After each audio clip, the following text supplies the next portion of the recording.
हाय दोस्तों, welcome to the channel being persistent.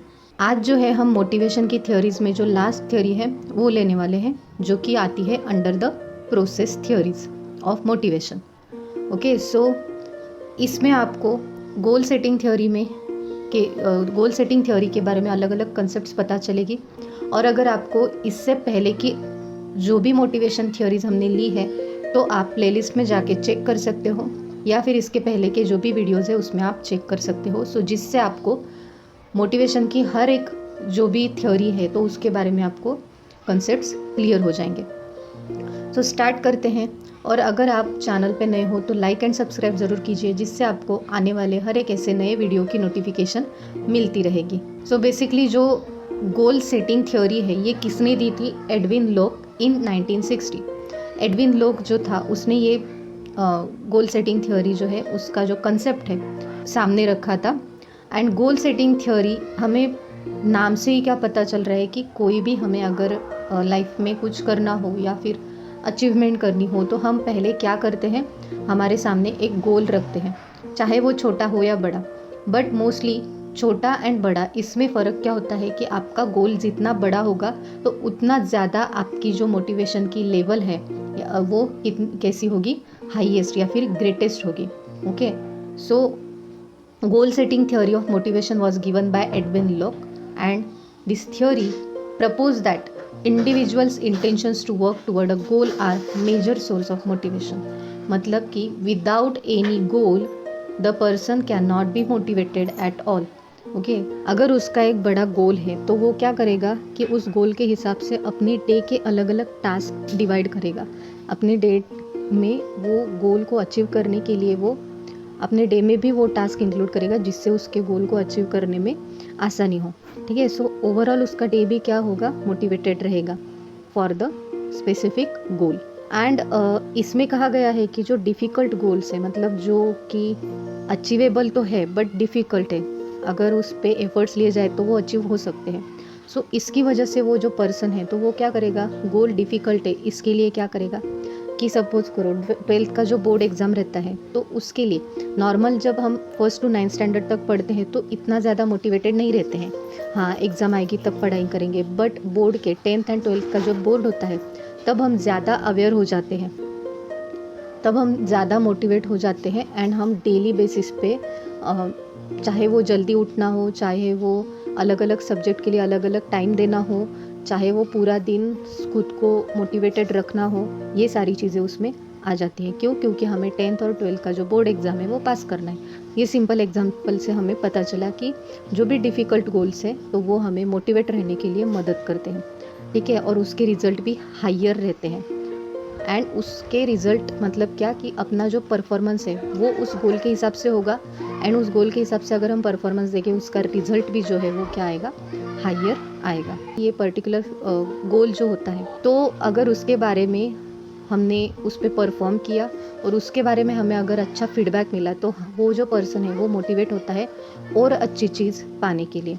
Okay, so goals that should be clear, मतलब goals कैसे होने चाहिए, क्लियर होने चाहिए, उसमें कुछ भी कन्फ्यूजन नहीं होना चाहिए। डिफ़िकल्ट अगर होंगे तो अच्छा रहेगा क्योंकि आपकी उससे प्रोडक्टिविटी बढ़ेगी।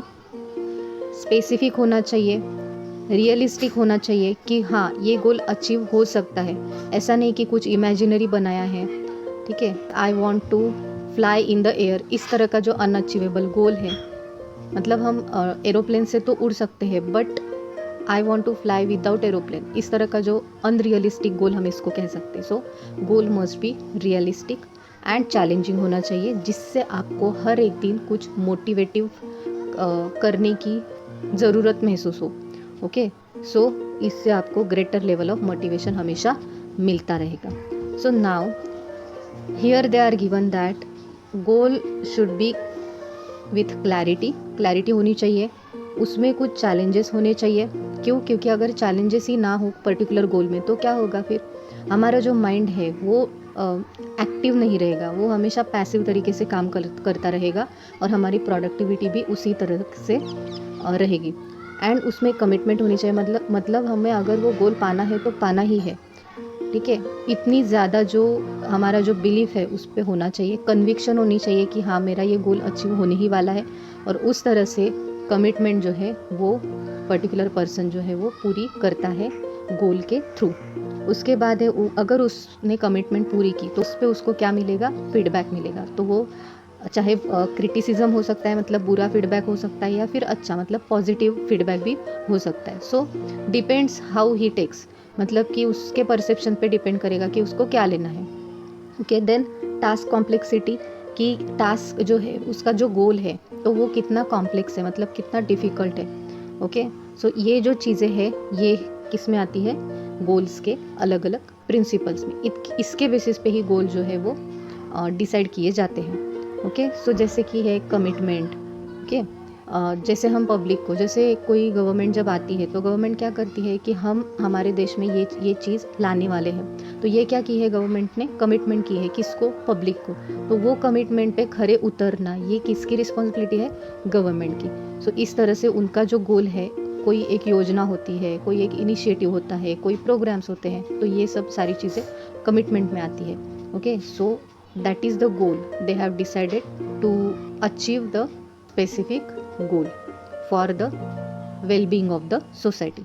उसके बाद सेल्फ एफिकेसी, मतलब कि एक स्पेसिफिक गोल मैंने अगर डिसाइड किया है तो वो गोल मैं अचीव करूँगा, ये जो कॉन्फिडेंस है उस पर्सन का, तो उसको हम बोलते हैं सेल्फ एफिकेसी।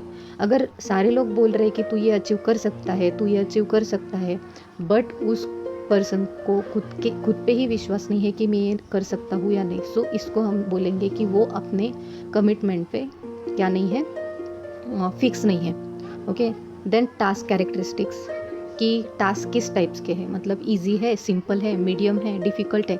इस तरह से अलग अलग टास्क से वो कुछ ना कुछ सीख सकता है। अभी जो गोल सेटिंग थ्योरी है वो, उसके कुछ एडवांटेजेस भी है, कुछ डिसएडवांटेजेस भी है। जैसे कि एडवांटेजेस में क्या आएगा कि हम क्या करते हैं, जितना बड़ा हमारा गोल रहेगा तो उस तरह से हम हमारा दिन भी रहेगा, हमारा डे का रूटीन भी रहेगा। हम अलग अलग प्लान्स क्रिएट करेंगे हम गोल को अचीव करने के लिए। जैसे एग्ज़ाम को क्लियर करने के लिए हम हमारा टाइम टेबल बनाते हैं, उसके हिसाब से हम बीच बीच में ब्रेक्स लेते हैं, जो कि प्लानिंग रहता है। पहले मैं थ्योरी सब्जेक्ट पढ़ूंगा या प्रैक्टिकल सब्जेक्ट्स पढ़ूंगा, उसके बाद पर्टिकुलर दूसरा सब्जेक्ट पढ़ूंगा। इस तरह से प्लान सेट किए जाते हैं। ठीक है, सो प्लान सेट करने में ये मदद करती है थ्योरी।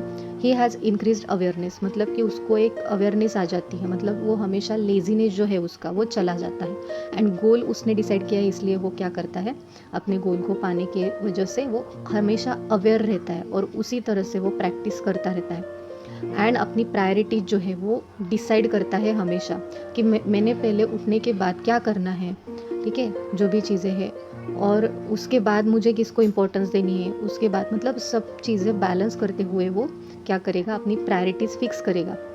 उसके बाद कि वो अपनी जो एबिलिटी है, लर्निंग की एबिलिटी, मतलब जितना बड़ा गोल होगा उतना ज़्यादा वो सीखने के लिए क्या रहेगा, हमेशा आप बोल सकते हो कि ईगरली वो सीखने की उसकी हमेशा जो है चाहत रहेगी कि मैं हमेशा सीखना चाहता हूँ। तो इस तरह से मतलब वो लाइफ लॉन्ग लर्नर बना रहेगा। उसके बाद अगर हम टाइम टेबल वगैरह ये सब चीज़ें किस में आती है कि सेल्फ डिसिप्लिन। अगर किसी ने हमें टाइम टेबल फिक्स भी किया हो, करके दिया हो, फिर भी हम अगर वो टाइम टेबल फॉलो नहीं कर रहे, इसका मतलब क्या कि हमारे पास सेल्फ डिसिप्लिन नहीं है। सो सेल्फ डिसिप्लिन जो है वो बनाने के लिए गोल जो है हमारा वो हमें मदद करता है। एंड बाद में जो हमारी स्ट्रेंथ्स है, मतलब SWOT जो होता है, strengths, weakness, threats and opportunities and threats. इस तरह से हमारी जो वीकनेसेस है, हमारी स्ट्रेंथ्स जो है वो हमें हमारे गोल डिसाइड करने से पता चलती है कि हम हमारे गोल को अचीव करने के लिए हमारे पास कौन सी ऐसी चीज़ें हैं जो हमारी स्ट्रेंथ्स है, एंड कौन सी ऐसी चीज़ें हैं जो हमारी वीकनेस है और जिसको हमें इम्प्रूव करना है।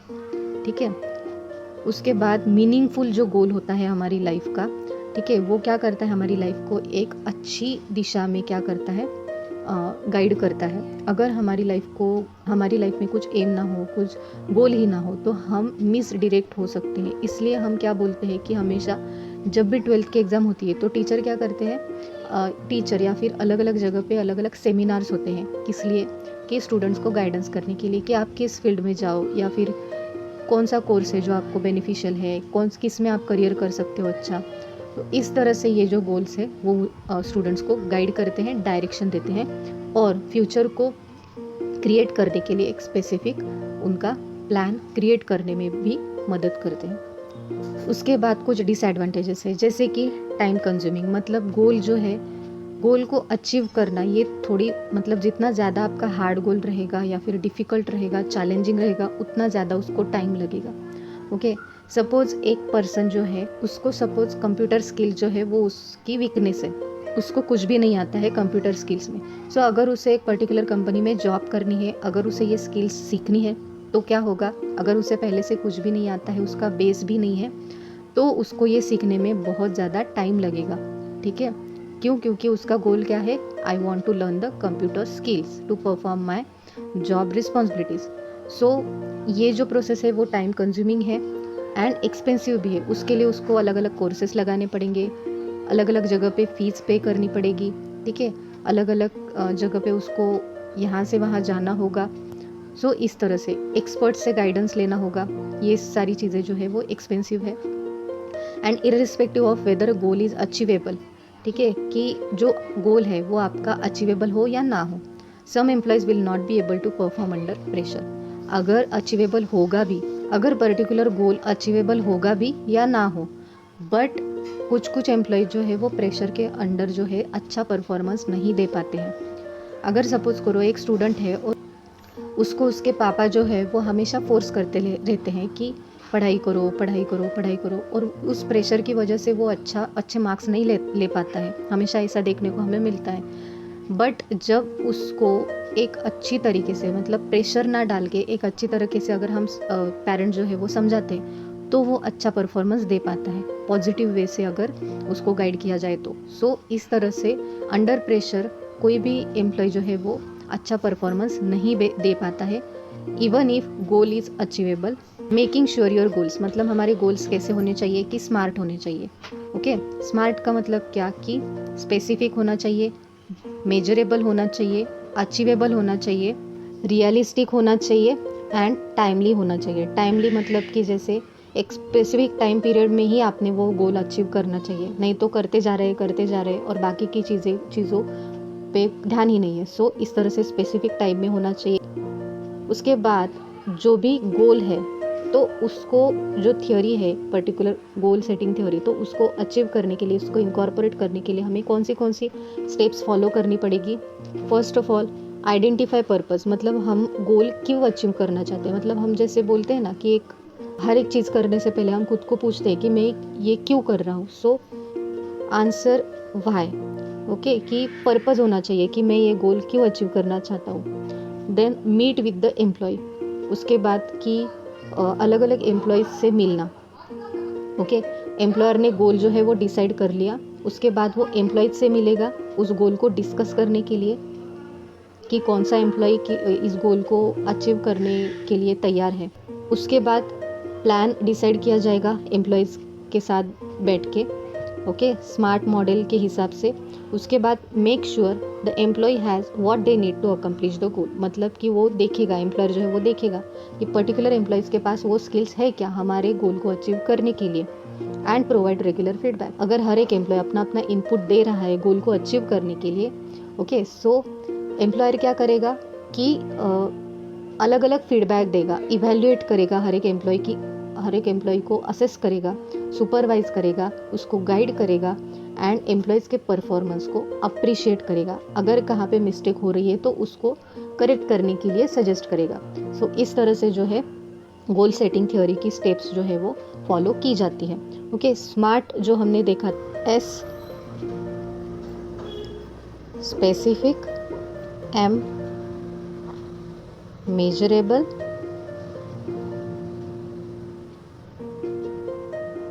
ए अचीवेबल,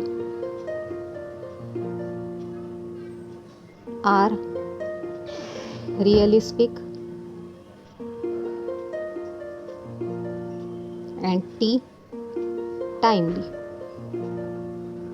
ओके, सो इस तरह से जो है आपके गोल होने चाहिए। That is the all for today. Motivation theories की ये प्रोसेस थियोरीज़ के अंडर लास्ट थियोरी थी। So stay tune with the channel. Stay safe and stay healthy. Thank you so much for watching.